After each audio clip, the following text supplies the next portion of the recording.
Hi, Samuel. Thank you so much for coming on and doing this with me today. How are you? Hi, I'm pretty good. How are you? I'm very well, thanks. Do you want to start off just by telling me a little bit about yourself and explaining sort of your history and why we're chatting today and things? Okay. My name is Samuel Crowell. I worked for Joe Exotic, aka the Tiger King, between 2005 and 2010. And I left on bad terms in 2010. I was kicked off the park. And since then, I'm now in the military, stationed on a rotation in Korea. Wow, exciting. And do you want to start off explaining how you were first introduced to the Tiger King or Joe Exotic and found yourself working at the zoo? Okay. I went through high school back in northern Michigan, and afterwards I dropped out of high school my end of my sophomore, beginning of junior year, and I knew a couple friends that had their parents had moved to Ardmore, Oklahoma for work, and I was like, got nothing better to do, so I went. There wasn't really many jobs available at that time especially for a high school dropout. So I went to Oklahoma. I worked at in Ardmore, Oklahoma for about 3 months. And one day we were walking through the mall there in Ardmore, Oklahoma, and Joe Exotic had his exhibit kind of set up with his cages, and there was two baby lions, and I think he had three baby tigers at the time, and just kind of he had this black sign that kind of had now hiring. So just out of curiosity, I asked, and they didn't require any experience or any college or anything. And I think it was a Thursday or a Friday. I had asked about the sign, and they're like, "Yeah, we're leaving town Sunday." So in 2 days, I packed everything up and I left on the road. Okay, brilliant. So that's where it all started. And I mean, how was the beginning? Was there like a training course you were introduced to, or were you sort of chucked in the deep end? It was kind of chucked in the deep end. They kind of initially, like, new people they wouldn't let immediately in with any of the animals, and so they had kind of a introductory phase to where about a week or so you just kind of had to watch and just do nothing but like talk with customers and try to raise donations essentially. Okay, brilliant. And yeah, overall, your experience, obviously you left on quite bad terms and things like that, but was it something you enjoyed doing? Had you always had an interest in exotic animals, or was it more like the opportunity came about and you jumped at it? Or, I mean, I always had an interest in animals, and the opportunity also kind of arose, and I thought it sounded interesting at the time. There's a lot of good experiences, even though we worked while on the road. We would show up to like malls generally an hour or two before they open up, and then about an hour or two after they would close. So it's a lot of 12 to 14-hour days, 6 days a week usually. oh dear, that's quite brutal and full on. And you stayed on site, like you lived there. Everyone sort of stayed in the zoo and things, yeah. Yes, all of our stuff would stay. When I first started working there, I stayed in the trailers, but I was on the road usually most of the summertime, and then back at the park for the winter. But after our road tours started getting busier, so we're more on the road for about 5-6 months. So when we got back to the park, I would usually stay at Joe's place. So we had a few extra bedrooms at the back of the park. Okay, brilliant. So half the year would be spent on the road touring. So would you be going down loads of different states and things like that and traveling with animals and things? Yeah. For the most part, it was through the Midwest. Kansas, Indiana, Illinois were the biggest ones. Then as our tours kind of picked up, it opened up more to like the East and West Coast. Okay, brilliant. And did you enjoy doing that on the road and things? Yes, it was good. It's a good learning experience. Mm-hmm. Good, brilliant. And Um, we're in a. I'm sorry. Go no, ahead. you're fine. Don't worry about it. So, so yeah, so 6 years in total you were there. That's right, yeah.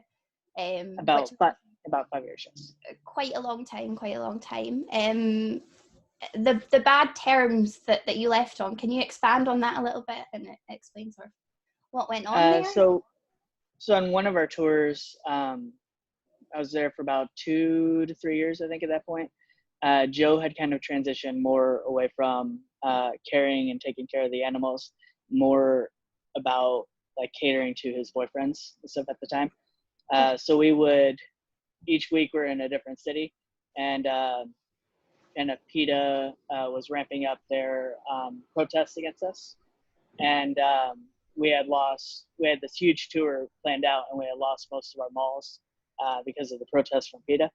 So the funds weren't coming in as they were planned on to be initially for our big tour. And I remember one week our mall had canceled, so we had to do at the last minute, we went to a different mall, had to drive probably about 300-400 miles more than we had thought. And our tour was extended at that point. We ran out of kid milk replacement for the babies that we had. That was primarily the main source of milk. So we had to kind of water down their bottles, and it wasn't just enough nutrient-wise. And I remember, instead of Joe like worrying about getting food for the animals, he was too worried about kind of catering to his new boyfriend at the time. What boyfriend was this? Was this one of the ones in the documentary? He doesn't want me to bring his name up because he's kind of stayed off camera. But it wasn't one of the ones on the show. Okay. So different he dated him during the time. It was before it was him and John were together at that point. Okay. That's fine. So yeah, so you're saying that he was catering more towards his boyfriends, and in what way? I mean, can you so driving through, I think it was through Missouri, we stopped at a sex shop, and he spent probably, I think it was like $800-900 on toys for his new boyfriend, essentially. And we were running out of food for the animals at that time, and so we didn't have any cash. He was like spent all of our free cash for sex toys, essentially, rather than feeding the animals. Yes. And then we had to use those animals because we would do pictures for anywhere from $10 to $25 and let people play with them. So if they weren't hungry, if they weren't satisfied, they weren't cooperative, and just made everyone's jobs a lot harder. At that time, it just wasn't right for the animals because they would just cry constantly all the time. So I, just kind of in a fit of anger, I contacted PETA from their website. And I didn't really expect a response, and it took like 2 days, and they responded back. And they sent me a kind of a small camera to kind of record like any abuse and stuff they had seen. So you were like undercover for PETA, basically. Yes. PETA had offered $50 a day for any day that I would spend or send them video proof of like Joe or John or anyone abusing the animals. And the only person that knew about this besides myself was my fiance at the time. And she had a lot of anxiety with the whole situation because she didn't want us to get caught. And remember, we had one white tiger named Calypso, and John Finley. The tiger was like terrified of John all the time. And John was primarily the one that would transport the tiger back and forth from the mall to the trailer at night. So one night I kind of hid the camera in the trailer to try to find any possible like animal abuse or something like that. And I remember on the camera, John had kind of dragged the tiger out by its tail and was like beating it pretty hard. And yes, so before I could send like the videos, and there's like a few other videos with Joe and a few other people at that time that were abusing the animals. Before I could send the videos to PETA, there was like a server issue because we were in a middle of nowhere hotel. So I wasn't able to kind of send the videos to them. They had sent me an email, like, if you don't have any like showing any abuse, you can fabricate the abuse and make it like worse than what it is. And at that point, they were asking you to fabricate the abuse, even though it was genuinely going on. They were asking you to make something up as well. In order to keep it kind of coming through. So I kind of decided that it was a bad idea to be working for PETA at that time. And my fiance and I actually left Joe at that time, and we went back she was from Indiana, So we went to Indiana, and I broke up about 3 months later. It was about 3 month gap in the 5 years. Mm-hmm. And I went back to the park, back to Joe afterwards, once we had broken up. And as like a revenge tactic for her, she contacted Joe and pretty much told Joe everything initially. And then that's when I was kicked off the park on the second time. Oh wow.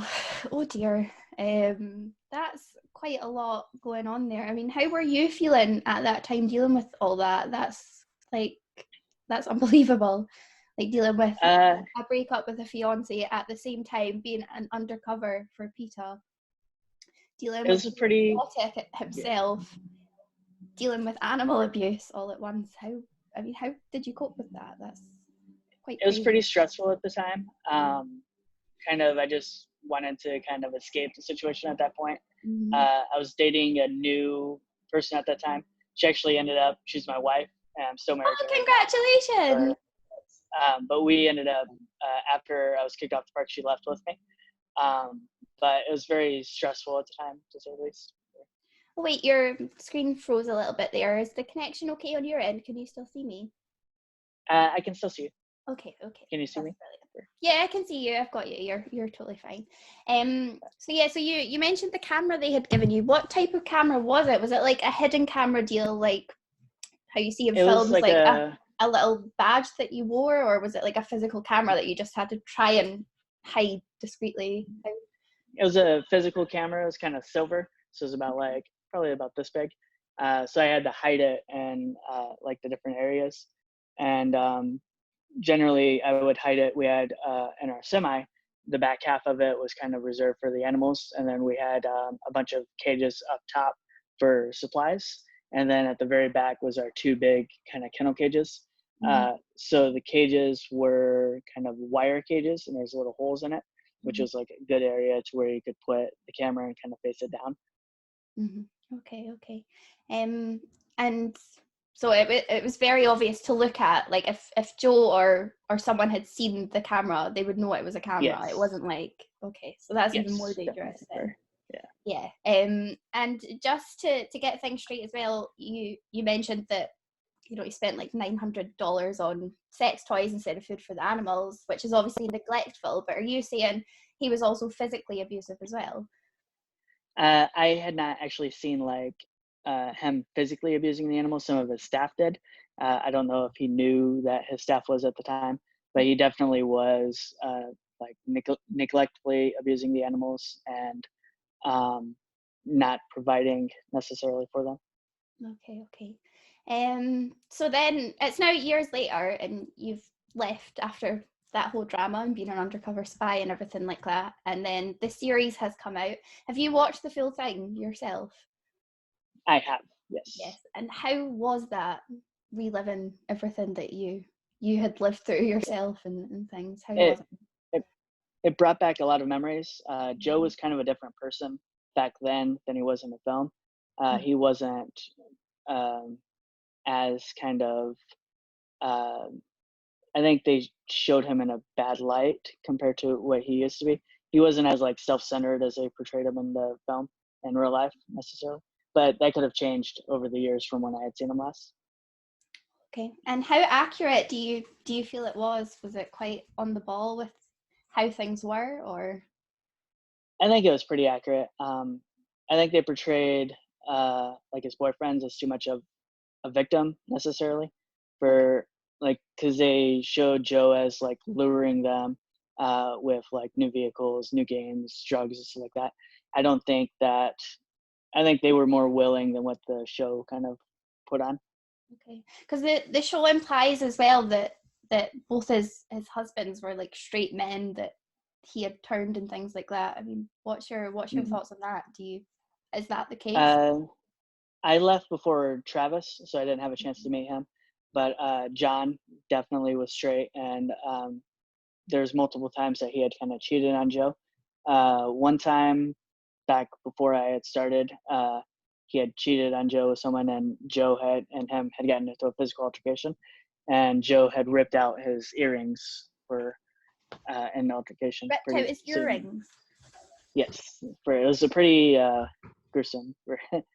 Jesus, yeah, that's quite bad. Yeah, that's brutal. And moving on from that, while you were working there, was there still the Carol Baskin rivalry? Was that still a thing that was going on, or were you pre Carol or?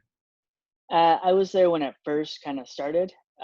When before Carol Baskin, it mostly was like PETA and Ingrid Newkirk and Brittany Pete, and then they kind of changed more to Carol Baskin as she started being like the main person that was putting out the protests and stuff. Mm-hmm. So then it started turning more towards anger towards PETA to Carol Baskin. Okay, to Carol. And can you explain how this started? I mean, if you were there during when it all sort of kicked off, what do you think the catalyst for this rivalry was? It started when she was like, at first he pretty much ignored it, but the first, I think it was 2016, is when the PETA video came out, showing like different animal abuse and stuff. And the video, a lot of it was like fabricated. They showed 2 lions particularly in the video. One of them, his name was Mufasa. He had came in from a rescue, and the previous owners had shot him with a BB gun over and over again. And we pulled over 100 BB pellets out from the lion's skin initially when they had came in. So the lion was very timid, and like if you would point at the lion or point at its cage, he would growl and he would kind of snap and come up to in like an attackful stance. And in the video, you can like see subtly on the side to where they were kind of provoking the lion to kind of get that anger and show that abuse.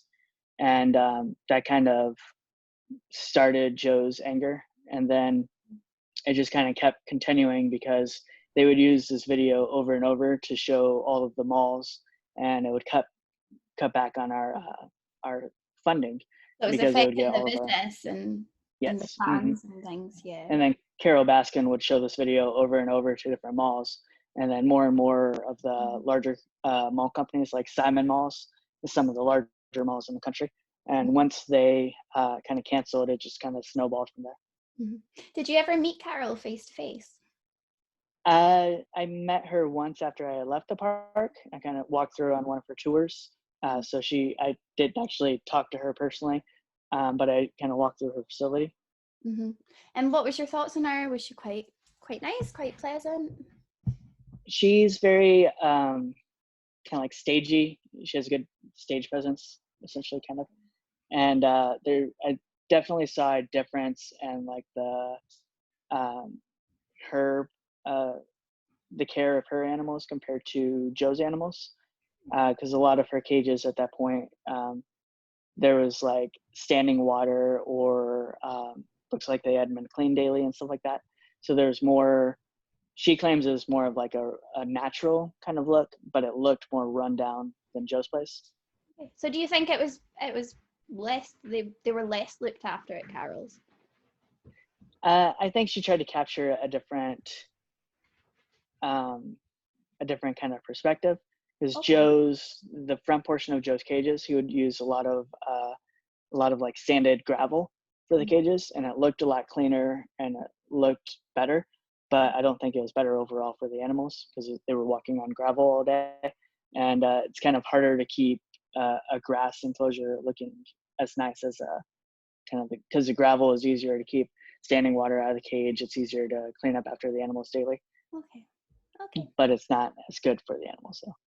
Okay, that's fine. And what's your thoughts on how Carol was portrayed in the series? I didn't know her personally, but I'm not really sure. You're not. I think there is potential that something was off about her previous marriage. Okay. So yeah, do you have an opinion on the situation with her husband, or are you quite on the fence? After watching it, I was quite on the fence, probably swaying towards that her husband really did just disappear. That's what I felt, but I know everyone's sort of 50-50 on it. Some people really do think she murdered her husband. It's, it's one of those things. What's your views? That is a possibility. There also is a rumor going around that he could have been connected with like a drug trade and then turned up missing with that as well. So either way, I don't think he ran away. So I think something either happened with like the drug trade or with Carol. And either way, it wouldn't surprise me which way Okay, it so you turned think out to be. it's something untoward. I've not heard about the drug trade thing. What's that? Do you have a bit more detail on that theory? Well, he had a private plane, and I think it was he would go back and forth from Costa Rica. And a lot of people kind of speculate that he had achieved his wealth through the drug trade, and then that's how they kind of opened up. It started with Carol Baskin would buy out auctions of, I think it was originally like bobcats and lynx, and which it can be costly initially. And I think that a lot of people think that he could have had his wealth from drugs. Okay, right. That's quite interesting as well. Now, what's your thoughts on Joe as a person as well? I mean, do you think he's a bad guy? I mean, from the TV series, me and my boyfriend are chatting, and we both kind of agreed. I feel from how he's portrayed and things like that, I feel like he's quite a sensitive soul, and there are parts where it really looks like he does genuinely care about the animals. He genuinely cares about what he's doing. So I kind of had him in my head as this sort of, he's not a bad guy, he's just a troubled guy, and he maybe doesn't know how to deal with emotions well, and he maybe lashes out and things like that. I mean, how do you feel about him when you knew him? I think at one point he had a genuine care for the animals. He opened the park for a good cause initially um, after his brother had passed away. He can use the life insurance money, and it was kind of a memorial for his brother initially. And so I think his mind was in the right set, but the only way that he could raise money initially was to breed and then travel on the road, have people pet or see the baby tigers, and then it just kind of snowballed from there because he kept breeding, and in order it just increased his numbers, and he kind of got backed into a corner with all of the protests and everything that was going on. And it kind of turned, he just kind of got backed into a corner, and he had nowhere to go except for kind of forward at that point. Okay. So do you think, deep down there is quite a nice, kind soul in there? There was at one point, I Mm-hmm. think. There was one thing that Joe he always had kind of a showmanship that he had to maintain. So a lot of the time, he always was acting in certain situations, Mm-hmm.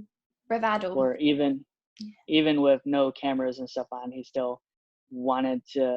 And I don't know if it was necessarily him trying to be a different person or something.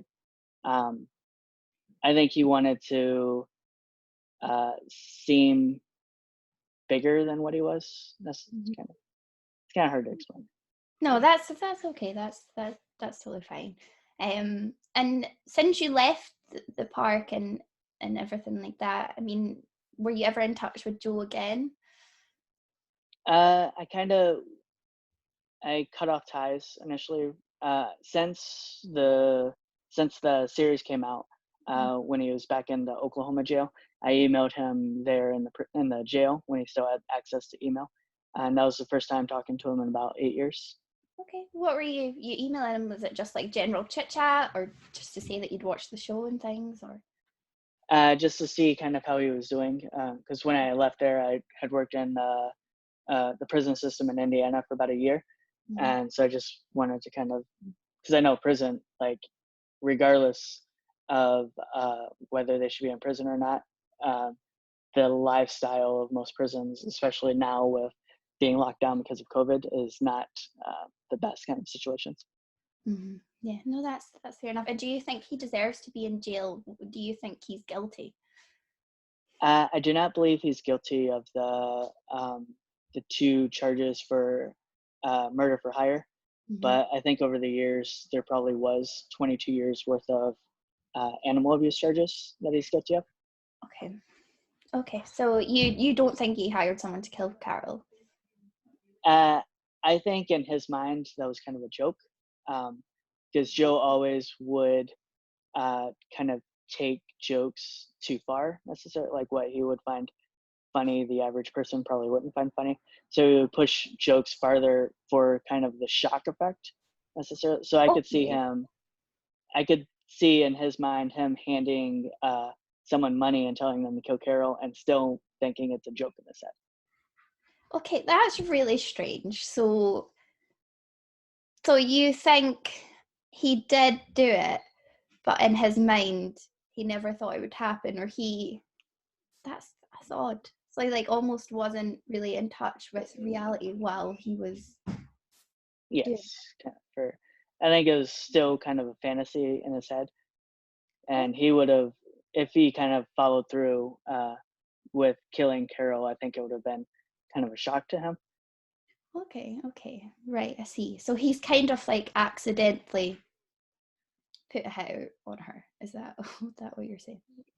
I think so. Yes, for like, see, I don't think he understood like the gravity of uh, like, because he when I worked there, he that the whole original lawsuit with Carol suing him, just as a joke, he started kind of changing. He had a whole bunch of different websites and different stuff like that.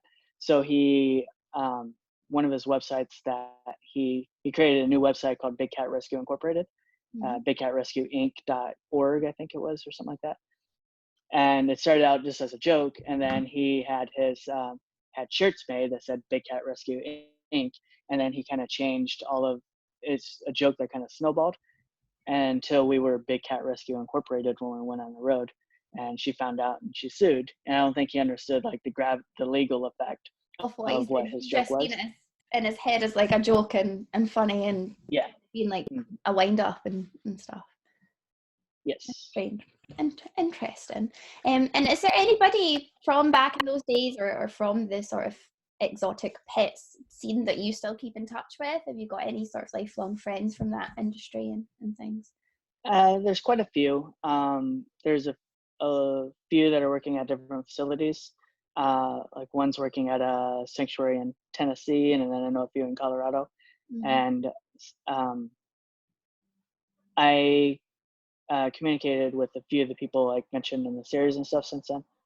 Okay, brilliant. And what's your thoughts on the industry now? And in hindsight, haven't been away from it for a lot of years.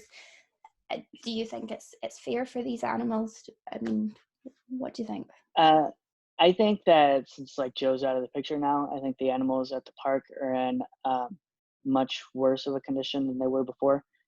Because regardless of, like, Joe wasn't the best person, I think, to have a zoo of that size.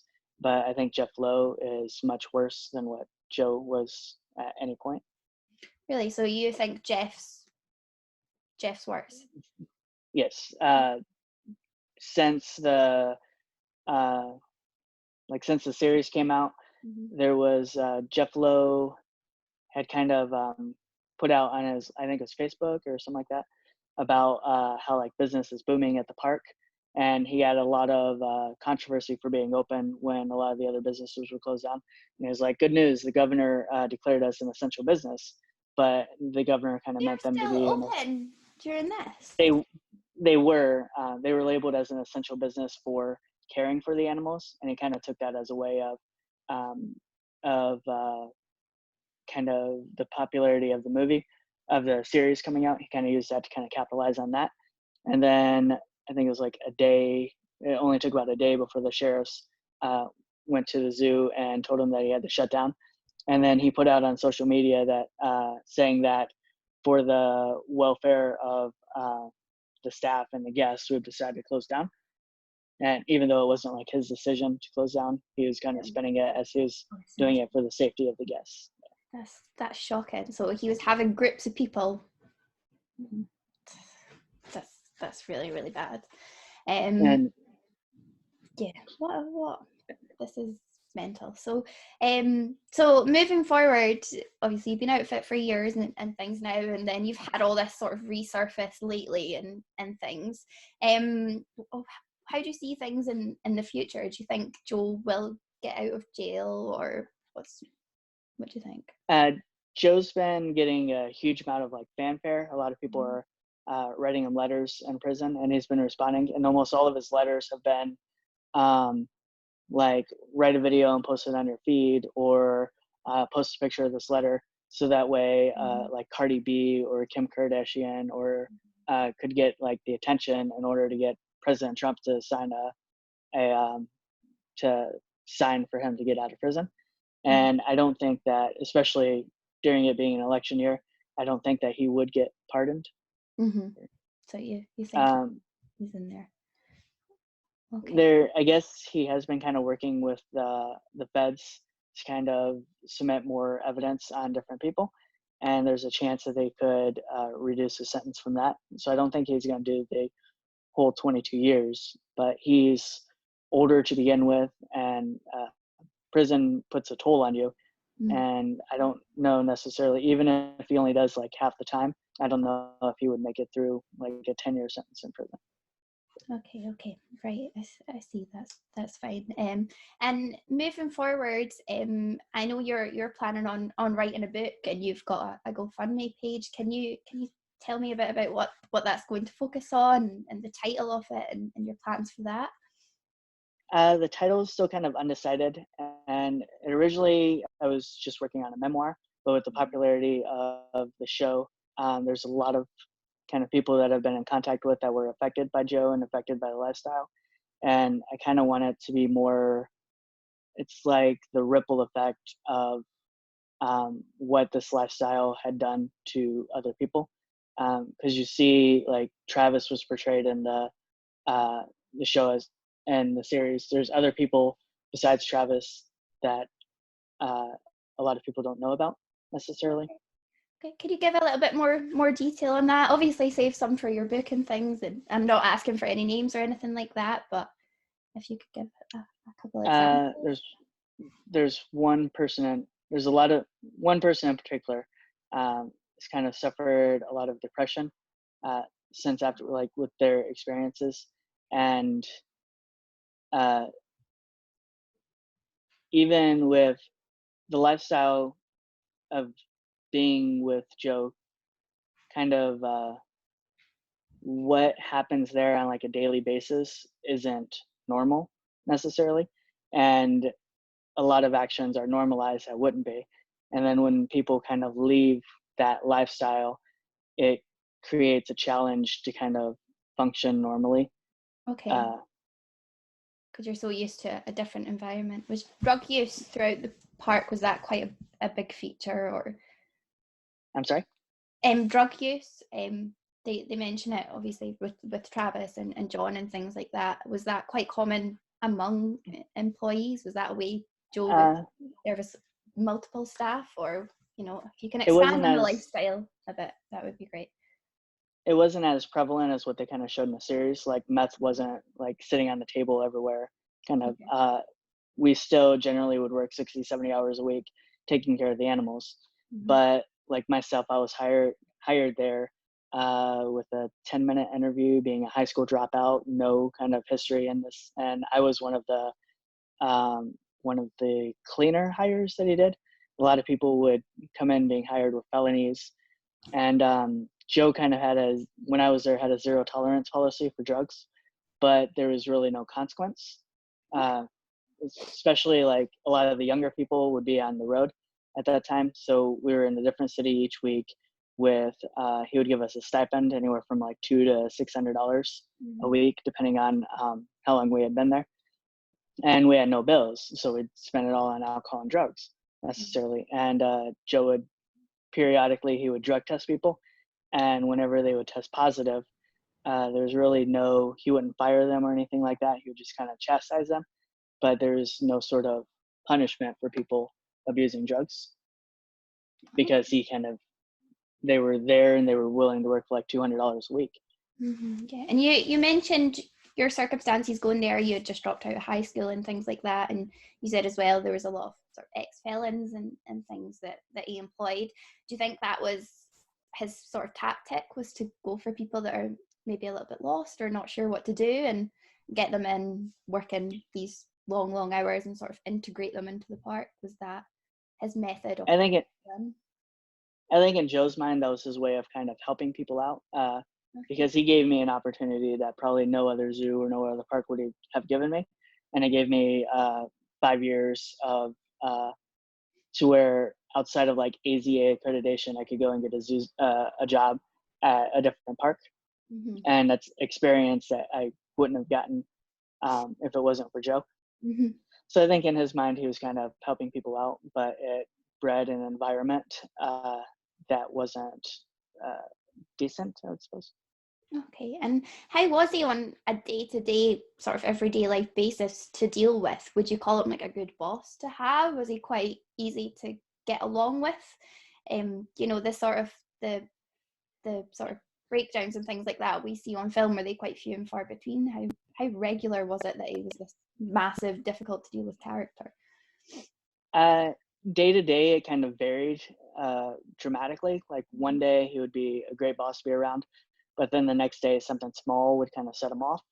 And so you could do like everything perfect one day, but if he got into say a fight with one of his like John or one of his boyfriends before then, it would kind of ruin the entire day for everyone else because no one else would do anything right if he wasn't in a good mood necessarily. Like, and his attitude a lot of the time was, I'm the only one that can do anything right kind of thing. And then everyone else just constantly makes mistakes. And then when they make the mistakes, they just kind of get up and they leave and they quit. And then I'm stuck here with everything kind of. So it was a very like knight in shining armor type of attitude most of the time. Okay, right, I see. And I seen as well that the video Joe had posted to his YouTube channel after your fiance had told about you being undercover for PETA and things like that, making you, you know, state this on camera and things like that. Can you explain that a bit more, how that came about? Did he just pull you in and was like, right, sit down, we're making a video, or you know, what happened? So at that time, we were just coming back from a tour on the road, and Joe was at the park at that time, and we just had the animals. We didn't have the magic show, and so all of my stuff was in his house at that point. So I cooperated with the video. He had a sheriff from Garvin County Sheriff's Department was there behind the video for the whole time. So I just kind of told him what I needed at that point because I just wanted to get my things and leave the park at that point. Okay, so he wouldn't let you leave until you done this? Yes. Wow. And prior to the final sort of blowout and things like that, was it quite often that you think about leaving the park while you were there, or were you quite happy most of the time living there? Well, I had left that one time previously before that and came back. Just kind of depend on the time necessarily. It was definitely a high stress job, high turnover. So there'd be times to where we would need probably like 8 or 9 people in order to run our roadshow. And then we'd only have about 4 people just because people would just walk out and quit. So it's definitely high stress almost all of the time. Okay, and was it quite easy for people to quit? You know, if someone went to him and said, Joe, I don't fancy doing this anymore, I'm out.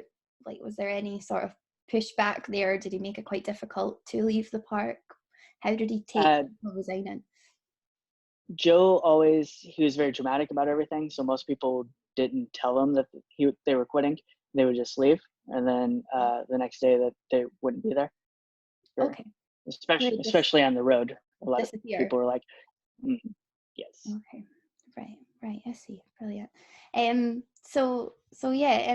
I mean, is there anything I've sort of not asked that you'd quite like to discuss? Any sort of experiences or anything like that you'd like to bring up and touch on?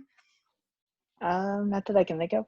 No. What do you think it's important for people who are watching the Tiger King series and have seen it? What do you think is the important parts to take from it? What's the important message there about the animals and about, you know, the whole Carol and Joe thing? What can we take from it? I guess at the beginning and the very beginning and the very end, when they kind of portray how many animals are in captivity, how easy it is to uh, own an exotic. Well, it's not as easy anymore because they, especially since Terry Thompson in Ohio with the Zanesville, Ohio thing, um, when he ended up. Uh, that was another thing that Joe kind of fantasized on is when Terry Thompson killed himself in Ohio, he supposedly cut all of his cages open and then shot himself. Joe had thought that um, that he was kind of set up, that PETA or Carol Baskin had him killed and then cut his animals open, because once that had happened, they had kind of changed all of the legislation in Ohio, and now Ohio has some of the strictest laws on owning an exotic animal. Oh, really, really. And do you Yeah. foresee that getting more and more? Do you think, like in 10 years, can you still see parks like this running, or do you think eventually it's going to come to a point where these are all shut down? I think if Carol Baskin kind of has her way and PETA has her way, most of these parks will be shut down.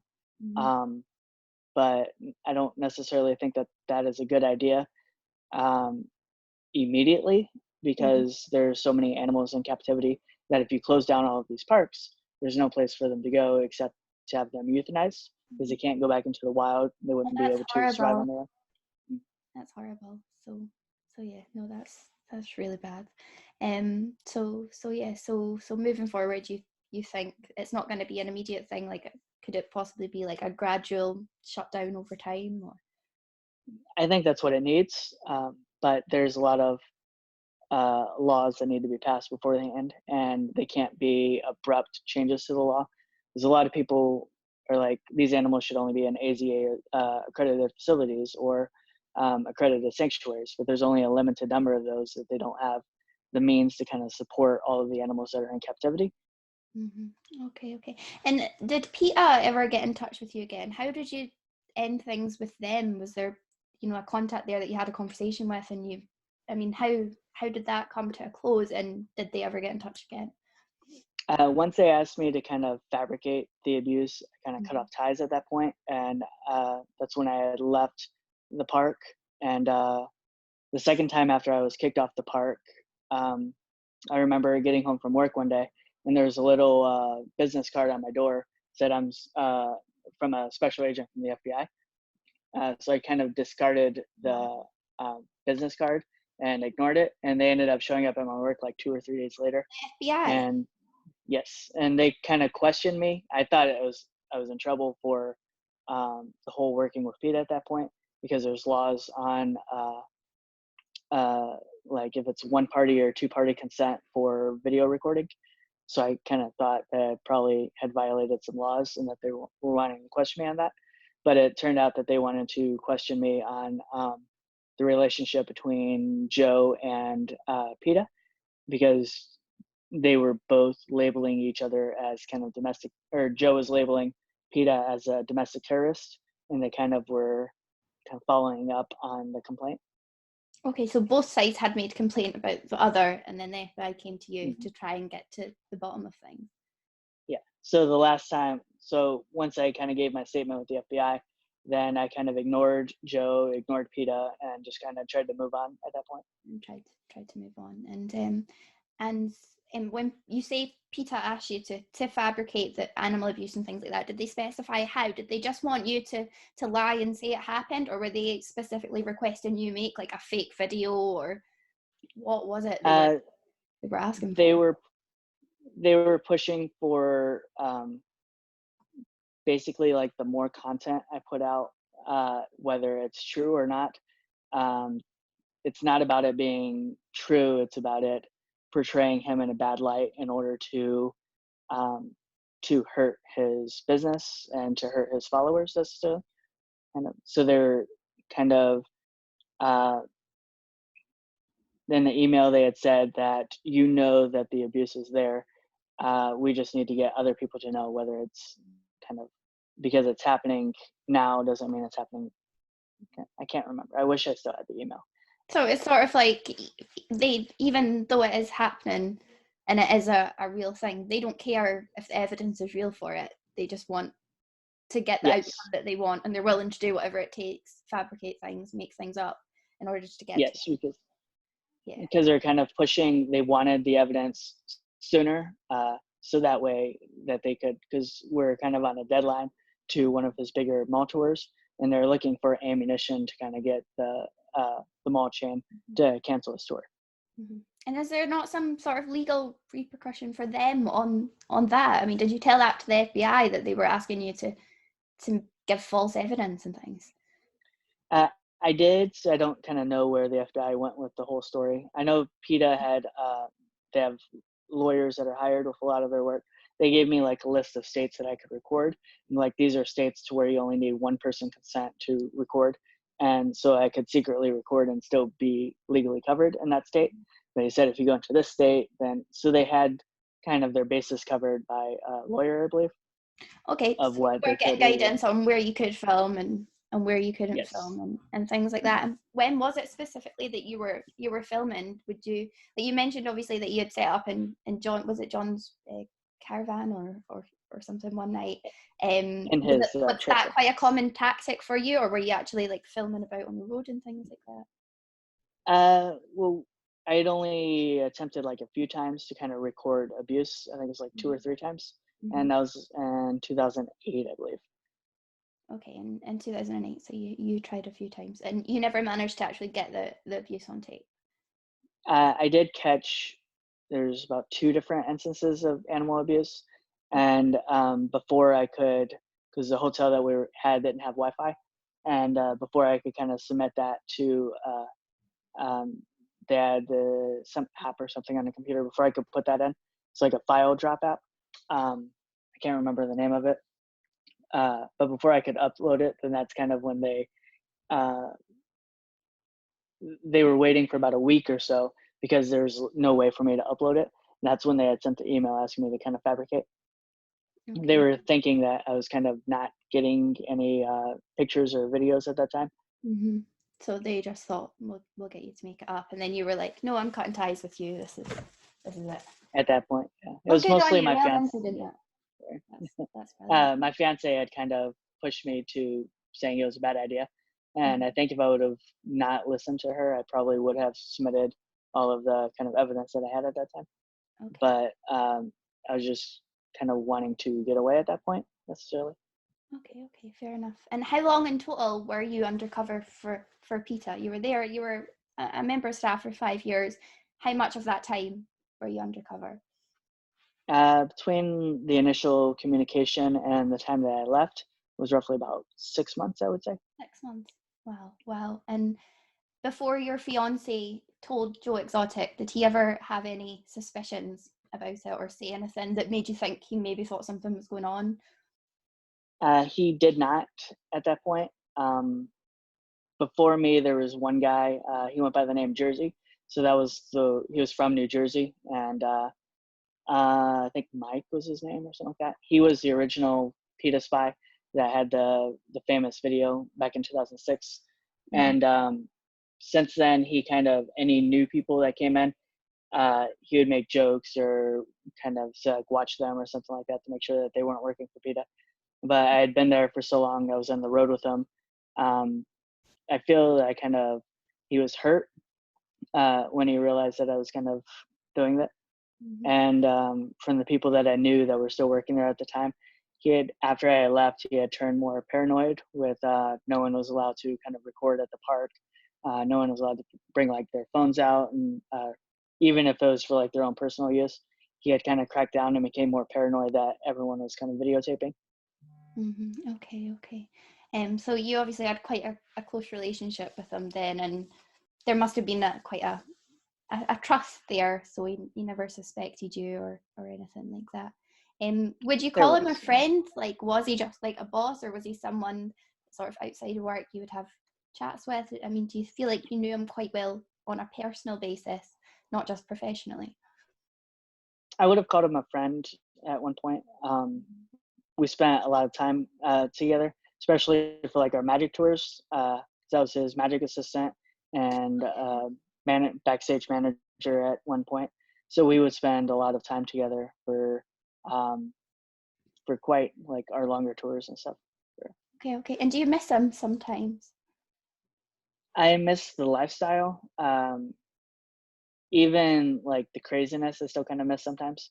Uh, like being in the army and Korea right now Mhm. is kind of, I would say, mundane compared to the lifestyle Mundane, there. really? Yes. Yeah. And how are you now? I mean, are you doing quite well? Do you think you made the right decision leaving, and are you quite happy with where you're at and the Uh, area and things? I definitely think I made the right decision by leaving at that point. I think I learned a lot by being there, and it definitely establishes a type of work ethic. If you can work with Joe Exotic for like 5 years, um, like boot camp was pretty easy for me Mhm. initially. So Okay, okay. And were you good friends with John as well? Did you get on with him well? You mentioned he was quite physically abusive towards animals and things, but would you have called him a John, friend?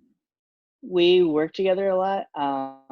I didn't really um, get along with him the best because John would he would stay up all night playing games and RV when we were on the road, and then he would kind of come in to the mall about 3 or 4 o'clock in the afternoon, and he always would kind of act like the animal expert, even though he would only work for about 2 or 3 hours a day.